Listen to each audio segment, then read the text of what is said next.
தமிழ் மண்ணுக்கும் தமிழ் மக்கள் அனைவருக்கும் வணக்கங்க. நாம் இன்னைக்கு இந்த பதிவில் துலாம் ராசி அன்பர்களுக்கு இந்த மாதத்தின் கிரக நிலைகளால் ஏற்படக்கூடிய சாதகமான மற்றும் பாதகமான பயன்கள் என்ன? சுக்கிர பகவானால் முழுமையாக ஆளக்கூடிய துலாம் ராசியில் சித்திரை, சுவாதி, விசாகம் இந்த 3 நட்சத்திரங்களுமே அடங்கியிருக்கு. நீங்கள் என்ன மாதிரியான விஷயத்தில் கவனமாக இருந்தால் சிறப்பான வாய்ப்புகளை பெற முடியும். ஒரு சில விஷயத்தை தவிர்ப்பதன் மூலம் பல முன்னேற்றத்தையுமே நீங்கள் உங்களோட வாழ்க்கையில் பெற முடியும். அது என்ன மாதிரியான விஷயம்? இது பற்றின முழுமையான தகவலையும் தாங்க உங்களுக்காக இந்த பதிவில் நாங்கள் சொல்லியிருக்கோம். இந்த பதிவு நீங்கள் பயன்பெறும் வகையில் அமையும். அதனால் ஸ்கிப் பண்ணாமல் முழுமையாக பாருங்கள். நீங்கள் இப்போ தான் ஃபஸ்ட் டைம் நம்மளோட சேனலை பார்க்குறவங்களா இருந்தால் மறக்காமல் சப்ஸ்கிரைப் பண்ணி வச்சுக்கோங்க. நேர்மையையும் நீதியையும் தன்னோட உயிர் மூச்சாக கொண்டு வாழக்கூடியவங்க தான் துலாம் ராசியை சேர்ந்த நீங்கள். துலாம் ராசியில் இருக்கிறவங்க எப்பொழுதுமே சிறப்பாக பணியாற்றக்கூடியவங்களாக இருப்பாங்க. இந்த ராசியில் இருக்கவங்க காற்று போல கலந்து எல்லோருக்கிட்டையுமே சகஜமாக பழகக்கூடியவங்க. ஏன்னா துலாம் ராசி காற்று ராசியாக பார்க்கப்படுது. இவங்க எல்லா இடத்துலையுமே காற்றை போல கலந்து இனிமையாக பழகக்கூடிய நபர்கள். தோற்றத்துலேயுமே அழகாக இருக்கணும் அப்படிங்கிறதுல கவனமாக இருப்பாங்க. நடை, உடை, பாவனை அப்படின்னு ஒரு வசீகரத்தன்மை இவங்கக்கிட்ட இருக்கும். அதே போல் மற்றவங்களுடைய இன்ப துன்பத்தில் ஆத்மார்த்தமாக பங்கெடுக்கக்கூடியவங்க நீங்கள். ஒரு வீட்டு விசேஷத்துக்கே போனால் கூட அங்கே இருக்கிற எல்லா வேலையும் இழுத்து போட்டு செய்வாங்க. இவங்க இருக்கக்கூடிய இடத்துல இவங்களோட பங்களிப்பு முக்கியத்துவம் வாய்ந்ததாக இருக்கும். ஓடி ஓடி உதவி செய்கிறதுன்னு சொல்லுவாங்க இல்லையா, அதற்கு ஒரு சிறந்த உதாரணம் இந்த துலாம் ராசிக்காரங்க. இவங்க கிட்ட இருக்கிற ஒரு சிறப்பான இயல்பு பேச்சு திறமை தாங்க. சிறப்பான பேச்சுத்திறன் கொண்டு இவங்க சமரசம் செய்கிறதுல கெட்டிக்காரங்களாக இருப்பாங்க. தீராத பிரச்சனையாக இருந்தாலுமே நொடியில் தீர்த்துடுவாங்க. 2 தரப்புக்காரங்களை அழைச்சி பேசி 2 பேரையுமே சமாதானமாக போக வைக்கிறதெல்லாம் கெட்டிக்காரங்களாக இருப்பாங்க. துலாம் ராசிக்காரங்க எப்பொழுதுமே எந்த வயசுலையுமே மற்றவங்களை விட இளமையாகவும் துள்ளலோடும் இருப்பாங்க. அமைதியாகவும் இனிமையாகவும் பேசுவாங்க. பேச்சின் மூலம் மற்றவங்களை கொக்கி போட்டு தன்பால் இழுக்கிறதெல்லாம் ரொம்பவும் கெட்டிக்காரங்க.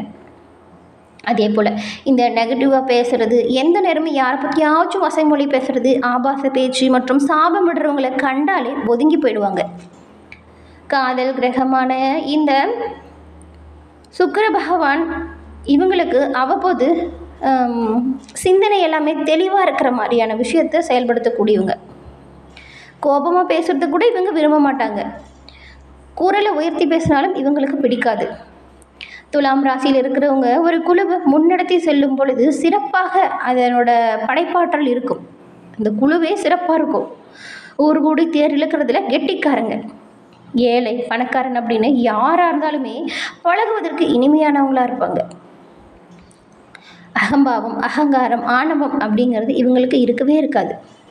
தன்னோட குடும்பம், தன்னோட குழு, தன்னோட மொழி, தன்னோட இனம் இதுக்காக ரொம்பவுமே பாடுபடக்கூடியவங்களாக இருப்பாங்க.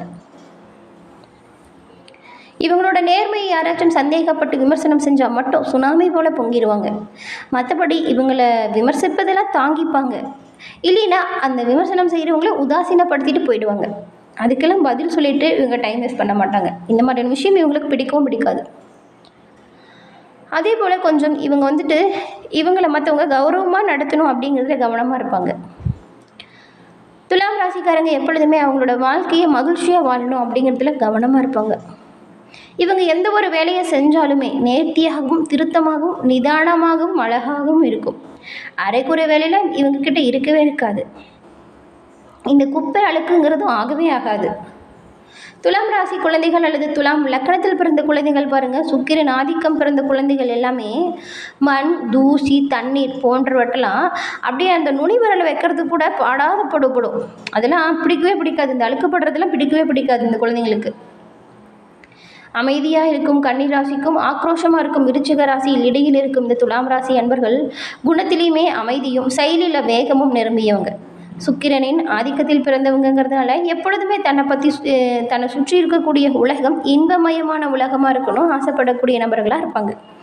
இவ்வளவு சிறப்பான குணம் படைத்த துலாம் ராசி அன்பர்கள் வெள்ளிக்கிழமையில் சுக்கிர பகவான் வழிபாடையும் சுக்கிரனின் பரிபூர்ண அருளும் பெற்றிருக்கிறதுனால நீங்கள் செவ்வாய்க்கிழமையில் மகாலட்சுமி அன்னையின் வழிபாட்டை செய்கிறதுனாலையும் பல முன்னேற்றத்தை நீங்கள் உங்களோட வாழ்க்கையில் அடைய முடியும். மகாலட்சுமி வழிபாடு உங்களோட வாழ்க்கையில் பல முன்னேற்றத்தை கொடுக்கும். உங்களுக்கு மகாலட்சுமி அன்னை பிடிக்கும் என்றாலும் ஓம் மகாலட்சுமி தாய்க்கு போற்றி அப்படிங்கிற மந்திரத்தை 3 முறை பதிவிடவும் செய்யுங்க. அன்னையின் அருளால் உங்களோட வாழ்க்கையில் நடக்கக்கூடிய எல்லா விஷயங்களுமே நல்லதாக நடக்க வாழ்த்துக்களையும் அன்னையிடம் உங்களுக்காக பிரார்த்தனையும் நாங்கள் செஞ்சுக்கிறோம். துலாம் ராசி அன்பர்களுக்கு இந்த மாதம் நீங்கள் எச்சரிக்கையாக செயல்பட வேண்டிய விஷயங்கள் நிறைய இருக்குது. பெரும்பாலும் நீங்கள் எச்சரிக்கையாக தான் இருக்கணும். என்னென்ன விஷயத்தில் ஏன் அப்படிங்கிறத பார்க்கலாம். உங்களுடைய ராசி அதிபதி சூரியன், புதன், சனி, ராகு ஆகியோருடன் 6ஆம் வீட்டில் உங்களோட ராசி அதிபதி அமர்வதனால் மாதம் முழுவதும் உடல் உபாதைகள் மற்றும் நோய்கள் உங்களை தொந்தரவு செய்யலாம். உங்கள் செலவுகள் அதிகரிக்கலாம். இந்த நேரம் நிதி ரீதியாக கொஞ்சம் சவாலாக இருக்கும். இதனால் நீங்கள் கொஞ்சம் கவனமாக இருக்கணும் எல்லா விஷயத்துலையுமே. திருமணமானவங்களை பொறுத்த வரைக்கும் இந்த மாதம் உங்களுக்கு நன்றாக இருக்கும் மற்றும் நீங்கள் இருவரும் சேர்ந்து உங்கள் திருமண வாழ்க்கையை சிறப்பாக நடத்த முடியும். காதல் உறவுகளுக்கும் இந்த மாதம் கொஞ்சம் சவாலாக தாங்க அமைஞ்சிருக்கு. உங்கள் காதலில் சிக்கல்கள் ஏற்பட வாய்ப்பு இருக்குது. உங்கள் உறவை காப்பாற்ற நீங்கள் மிகவும் கடினமான முயற்சி செய்யணும். உழைக்கும் மக்களுக்கு இந்த மாதம் சவால்கள் நிறைந்ததாக இருக்கும். ஒவ்வொரு கட்டத்திலும் நீங்கள் கவனமாக தான் இருக்கணும், இல்லைன்னா நிறைய சிக்கல்கள் வரும். வியாபாரம் செய்யக்கூடியவங்களுக்கு சாதகமான பலன்கள் உண்டாகும் மற்றும் வியாபாரத்தில் நல்ல ஒரு முன்னேற்றம் இருக்கும். உங்களோட சிறப்பான செயல்களால் லாபமும் பெற முடியும். மாணவர்களுக்கு கடினமான நேரமாக இருக்கலாம். நீங்கள் கடினமாக முயற்சி செஞ்சு படிச்சிங்கன்னா நல்ல மதிப்பெண்கள் பெற முடியும். மேலும் வெளிநாடு செல்ல விரும்பக்கூடியவங்களுக்கு வெற்றி வாய்ப்பு உண்டாகும். 7ஆம் வீட்டிற்கு அதிபதியான செவ்வாய் பகவான் மாத தொடக்கத்தில் 9ஆம் வீட்டில் இருக்கும் பொழுது இத்தகைய சூழ்நிலையில் நீங்கள் உங்கள் மனைவியுடன் நீண்ட பயணம் செல்லக்கூடிய வாய்ப்பு கிடைக்கும். சில நல்ல இடங்களுக்கு சென்று நேரத்தை செலவிடுவதன் மூலம் நீங்கள் ஒருவருக்கொருவர் ஏற்படக்கூடிய பிரச்சனையை பேசி தீர்ப்பதற்கு சிறந்த பயனாக அமையும். உங்களோட உறவுகள் நல்லா மேம்பட்டு காணப்படும். அதே போல் வியாபாரத்திலையுமே இருவரும் சேர்ந்து ஆலோசனை செஞ்சு செயல்படுத்துறது சிறப்பானதாக இருக்கும். உங்களோட மனைவி பெரும்பாலும் உங்களுக்கு உதவிகரமாக இருப்பாங்க. நீங்கள் வெற்றி பெற உங்களுக்கு உறுதுணையாகவும் இருப்பாங்க. அவங்களோட பங்களிப்பு தொடர்ந்து உங்களுக்கு நல்ல ஒரு தாக்கத்தை கொடுக்கும். இதன் மூலம் உறவுகள் நன்றாக இருக்கும். உங்கள் ராசிக்கு அதிபதி சுக்கிரன் 6ஆம் வீட்டில் அமரும் பொழுது உடல்நல குறைவுகள் அவ்வப்போது கொஞ்சம் அவதிப்படுத்தும்.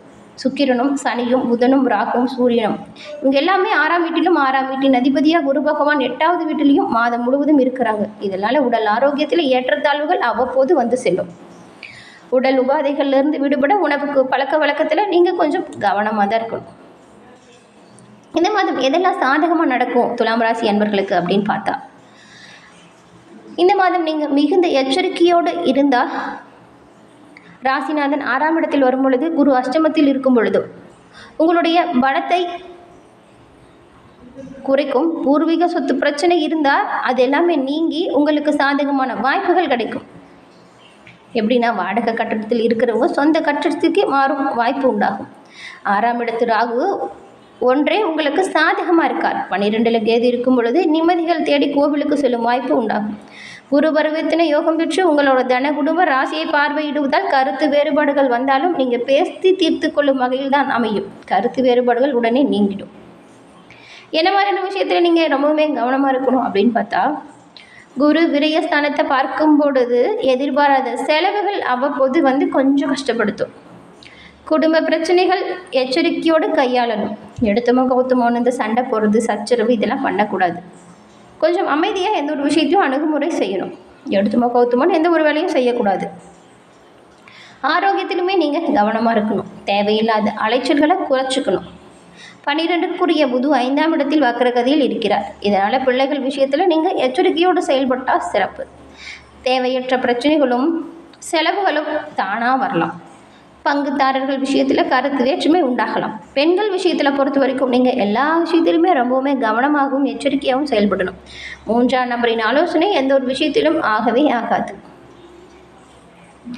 நீங்கள் இந்த மாதிரியான பிரச்சனைகள் தொல்லைகள் வராமல் இருக்க பரிகாரமாக என்ன பண்ணலாம் அப்படின்னு பார்த்தா, வாயில்லா ஜீவன்களுக்கு உணவு வழங்குவதும் குலதெய்வ கோவிலுக்கு ஒரு முறை சென்று குலதெய்வ வழிபாட்டை மேற்கொண்டு வருவதும் சிறப்பான யோகத்தை கொடுக்கும்.